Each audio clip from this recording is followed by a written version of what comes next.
तो जापान की जमीन पर एक बार फिर प्रधानमंत्री मोदी फेवरेट साबित हुए।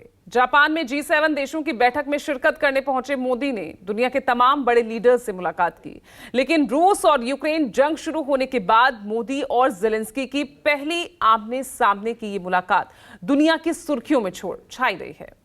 विश्व के एक और बड़े मंच से पीएम मोदी ने भारत की तटस्थता को बरकरार रखते हुए हर एक लीडर से न सिर्फ मुलाकात की बल्कि जापान से पूरी दुनिया को शांति और आतंकवाद के खिलाफ एकजुट होने की भी अपील की।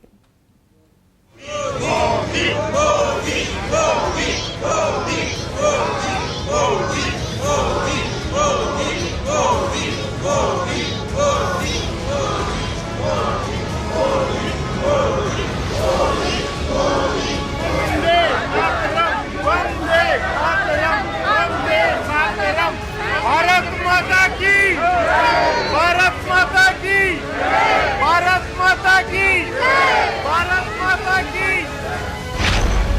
जापान में छाया हिंदुस्तान, G7 में गूंजा मोदी नाम।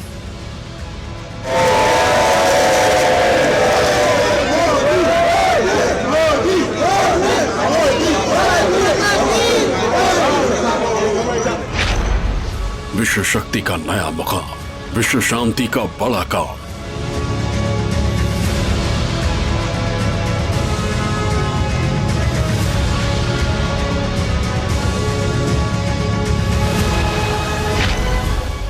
सुपर पावर देशों का नमन, ये है हिंद की शक्ति का दम।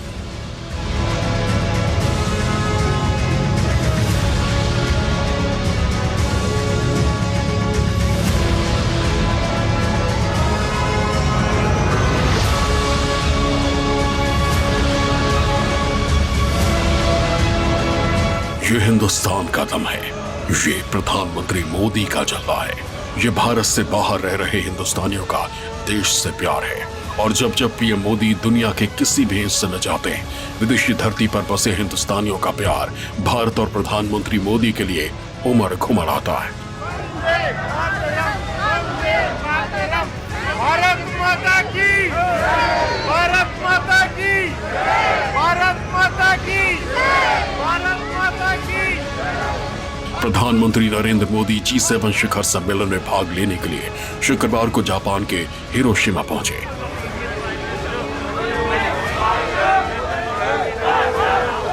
नरेंद्र मोदी के जापान पहुंचने पर भारतीय समुदाय ने जोरदार तरीके से उनका स्वागत किया।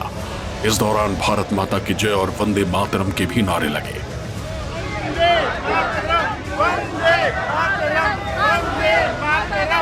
भारत माता की, भारत माता की, भारत माता की, भारत माता की। जापान में रह रहे भारतीय समुदाय के लोग हिरोशिमा के एक होटल में इकट्ठा हुए।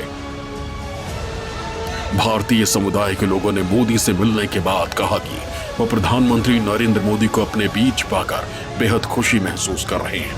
इस दौरान मोदी ने बच्चों के साथ सेल्फी भी ली।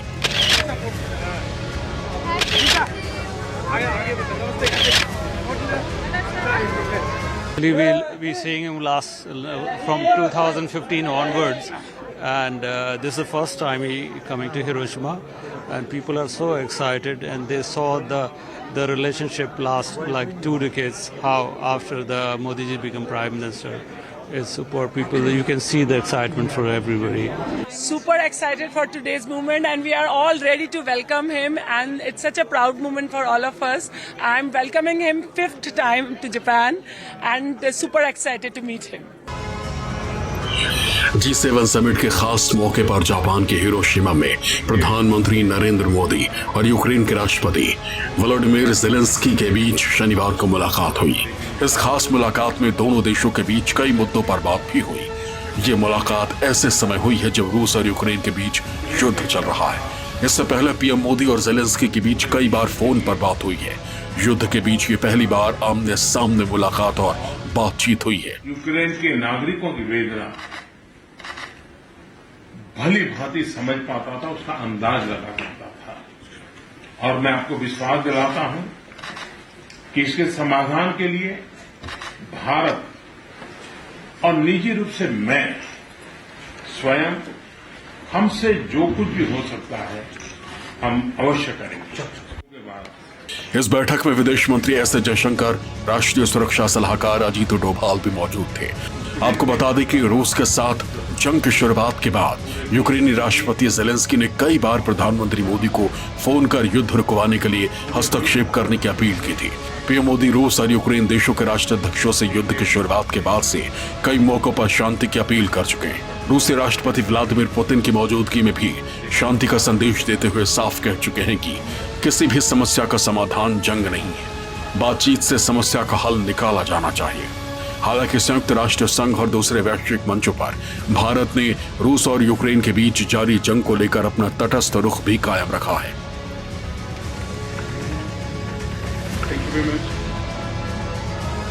हिरोशिमा में G7 की बैठक शुरू होने से पहले अमेरिका के राष्ट्रपति जो बाइडेन ने प्रधानमंत्री नरेंद्र मोदी से मुलाकात की। इस दौरान वो वर्ल्ड लीडर्स के बीच बैठे मोदी से मिलने उनकी सीट तक आए और उन्हें गले लगा लिया।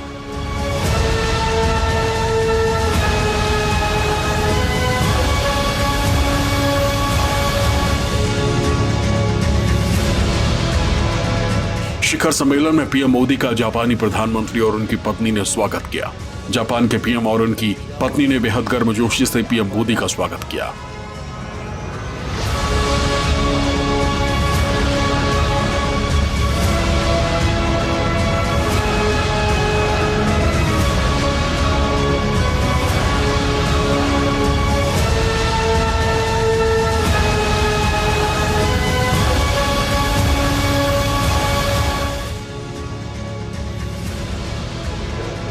औपचारिक स्वागत के बाद पीएम मोदी हॉल में आकर हॉल में बैठे। पीएम मोदी की एक तरफ दक्षिण कोरिया के राष्ट्रपति और फ्रांस के राष्ट्रपति बैठे हुए थे। जब अमेरिकी राष्ट्रपति बाइडेन हॉल में आए तो वो सीधे पीएम मोदी की ओर बढ़ने लगे और अमेरिकी राष्ट्रपति के आने का पता चलने पर पीएम मोदी अपनी कुर्सी से उठे और बाइडेन ने उन्हें गले लगा लिया। अमेरिका के लिए हिंदुस्तान की अहमियत का अंदाजा इसी बात से लगाया जा सकता है कि अमेरिकी राष्ट्रपति की कुर्सी दूसरी तरफ होने के बावजूद वो सिर्फ पीएम मोदी से मिलने के लिए उनकी तरफ आए।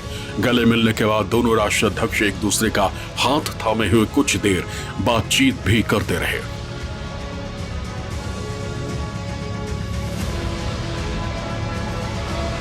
प्रधानमंत्री मोदी ने इस बैठक में ब्रिटिश पीएम ऋषि सुनक से भी मुलाकात की। यहां भी दोनों नेताओं ने गले लगकर एक दूसरे का स्वागत किया।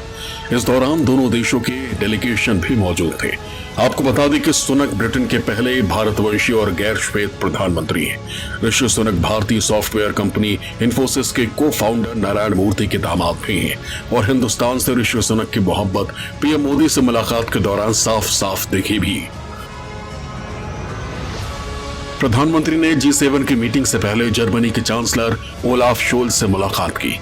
इस द्विपक्षीय मुलाकात के बाद प्रधानमंत्री ने जर्मन चांसलर के साथ अपनी फोटो शेयर करते हुए उन्हें अपना दोस्त बताया। मोदी ने लिखा, दोस्त से मुलाकात अच्छा लगा। जापान में भारत, अमेरिका, जापान और ऑस्ट्रेलिया ने क्वाड की अहम बैठक में भी हिस्सा लिया। क्वाड की अहम बैठक में पीएम मोदी ने विश्व शांति की अपील के साथ साथ आतंकवाद के मुद्दे पर भी बड़ा बयान दिया। पीएम मोदी ने कहा कि आतंकवाद से निपटने के लिए आपसी सहयोग जरूरी है और दुनिया को इसके खिलाफ एकजुट होने की जरूरत है। Climate action, disaster management, strategic technologies, reliable supply chain, health security, maritime security, counter terrorism जैसे महत्वपूर्ण क्षेत्रों में हमारा सकारात्मक सहयोग बढ़ रहा है। कई देश और समूह अपनी इंडो पैसिफिक रणनीति और विजन की घोषणा कर रहे हैं। आज की हमारी बैठक में इस पूरे क्षेत्र के समावेशी और पीपल सेंट्रिक विकास के जुड़े विषयों पर चर्चा करने का अवसर मिलेगा। मेरा मानना है कि क्वाड वैश्विक भलाई, मानव कल्याण, शांति और समृद्धि के लिए निरंतर प्रयत्न करता रहेगा। प्रधानमंत्री अल्बनीजी को इस समिट की सफल अध्यक्षता के लिए अभिनंदन और बधाई देता हूं।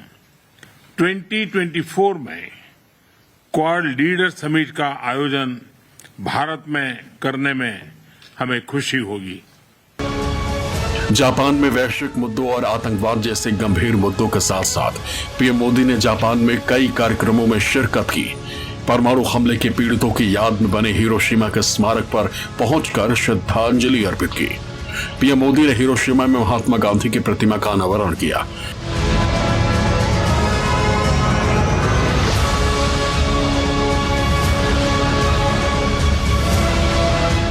इस मौके पर प्रधानमंत्री मोदी ने कहा कि आज भी दुनिया हिरोशिमा शब्द सुनते ही सहम जाती है। मुझे G7 शिखर सम्मेलन के लिए अपनी जापान यात्रा के दौरान महात्मा गांधी की प्रतिमा का अनावरण करने का अवसर मिला। मोदी ने कहा कि हिरोशिमा में महात्मा गांधी की मूर्ति अहिंसा के विचार को आगे बढ़ाएगी। इस मौके पर पीएम मोदी ने जापानी पीएम को दिए बोधि वृक्ष के उपहार का भी जिक्र किया। मोदी ने कहा कि भारत का बोधि वृक्ष हिरोशिमा में लगाया गया है ताकि लोग यहाँ आने पर शांति के महत्व को समझ सके। G7 समिट की मेरी इस विजिट में मुझे सबसे पहले पूज्य महात्मा गांधी की प्रतिमा का अनावरण का सौभाग्य मिलना, ये अपने आप में एक बहुत ही बड़ा सुयोग है। आज विश्व क्लाइमेट और आतंकवाद की लड़ाई से जूझ रहा है। पूज्य बापू के आदर्श क्लाइमेट के साथ जो लड़ाई है उसे जीतने का उत्तम से उत्तम मार्ग है।